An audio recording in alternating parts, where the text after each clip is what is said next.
The Bradbury Lamberts are essentially two separate families living under one roof, and they need to come together as a unit before it's too late. Today, as a family, you're going to go out and have some fun and play, all right? And then afterwards, you're all going to sit down and have a picnic together. To go out together as a family is a very exciting experience. It's something we haven't done, or when we have done it has been a complete disaster. These children both need the attention of their parents, so I'm going to ask Lara and Stuart to hang out with a child that they don't normally spend time with. And what I want to encourage is, Dad, you spending a lot of time with Matthew, giving him lots of praise, self-assurance about how well he's doing on the apparatus here, and Laura likewise with Tegan. It felt great to see Matthew and Stuart together. It's something I've always wanted, but I suppose it's something I've always stopped from happening. Got the rope ladder. I saw Laura play with Tegan. It was kind of heartbreaking because it's my little girl and I thought I was losing her to Laura, but I also felt relieved that she was gaining that company with her mum. You've got Matthew playing with Stu and not looking for me every 2 minutes to see where I am, to see what I'm doing. And the same with taking Olivia, she's not running around trying to find her dad every 5 minutes. So it's lovely. When Joe said that we are a family divided in half, where it would be Laura and Matthew and myself and taking Olivia, we didn't realise the sort of damage we had done to our own family. When they got back from the park, it was time for dinner, and Tegan and Olivia started to kick off. What was that? No. Right. Okay, so use your voice and say, low-tone voice, and get down to the table, Daddy wants you to eat your dinner and be a good girl. Tegan, Olivia, I'd like you to sit down and I'd like you to eat your dinner. I think I am probably soft on taking Olivia, and maybe I should find a way to tell her off correctly without having to feel bad about it. Tegan, please, will you sit down for me? Good girl. What would you take it? I'd like you to sit back at the table, please. She got up from the table and completely ignored her dad. I want you to come down to her level and say to her, Daddy wants you to come to the table and eat some dinner now, please. If you don't listen to Daddy, you're going to have to sit on the naughty step. Tegan,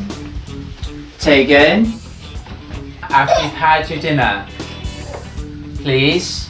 But Tegan Olivia ignored the warning, and it was time for her to go on that naughty step. I'm going to start taking to the naughty chair now. Okay, follow it through. Follow it, Sister, because you're doing really well. You've used your voice, follow it through. Right, you need to sit down here. Sit down. Now listen to Daddy. You are sitting on this stair because I've asked you to eat your dinner and you're not doing as you're told. Okay? No, don't push me because that really upset me. Please sit down here. You're going to sit here for 1 minute. 2.5 minutes. Oh, for 2.5 minutes. Please sit down there. That's it. Good girl. Stay there. I find it very hard to discipline taking Olivia. Being my little girl, it just melts my heart every time I'm cross with her, so I don't really discipline her.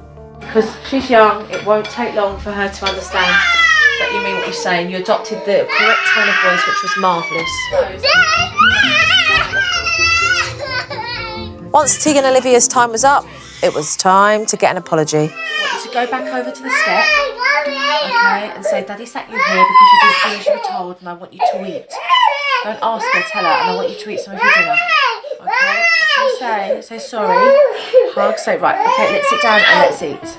Now what I would really like you to do is be a big girl, I need you to eat for Daddy. Now, can we say sorry, let's go back to the table, and now I'd like to see you eat. Can we do that? Good girl, that's it, good girl. After the initial 2 minutes, which was requested, she did very well, and I was pleased that I could do it. Had a good look at some footage, so let's take a look at what I've seen and go through it. Stop it. Stop. Right. Tegan. Calm down, please. Come on. Right. You're now going to go sit on the naughty step for smacking Daddy. You do not smack Daddy. Okay, I would have liked to have seen a warning there, Stuart, okay? Yeah.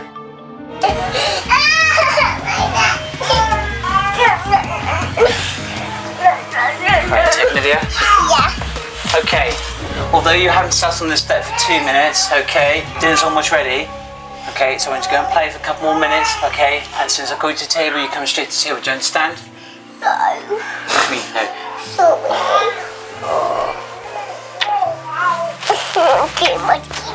Go, okay, I'm going to bring you din-dins now. But Daddy definitely needed that hug more than Tegan. I mean, she wanted to go off and play after she said sorry, and you were still there holding on for a bit more. I wasn't quite sure how to take that, probably because I felt bad about putting her on the naughty step, and I need that reassurance and taking Livy that everything was okay. Don't feel guilty. She's not going to turn around and love you any less. She's going to respect you. Ow. Right. Tegan, Olivia. No, look at her because she's smacking you. Right, Tegan, She's shouting Olivia. at you saying, do as you're told. You do not hit me. You do not pinch and you do not shout at me. Give her the choice. You can sit down and play nicely, but if you do that, then you're going to end up on the naughty step. If you're going to distract, or she's going to end up on the You step. can play nicely with me and Matthew, or you can sit on the naughty step. Okay, Dad, follow it through. Pick her up, put her on the step, and she knows she's got to stay there. Tegan, Olivia, I'm sitting on the naughty step because you did not do as you asked to, and your behaviour was unacceptable. Tegan spent 2.5 minutes on the step, and then I asked Dad to go back and get that apology. I want you to say sorry. Yeah. Okay? I want you to say sorry, Tegan Olivia. If she doesn't then say sorry, there we go, we put her straight back onto the step and you walk away. Because you know she can say it. What she's trying to do is find that gap in between to go like this and laugh and diffuse it. But then if you laugh back because you find it's cute, then she thinks it's a game, and that's where it becomes mixed messages for her. Yeah. When I placed Tegan and Livy on the naughty step, it felt very hard. But with the encouragement from Joe, it became a lot more easier, but it still felt, it was pulling at my heart big time.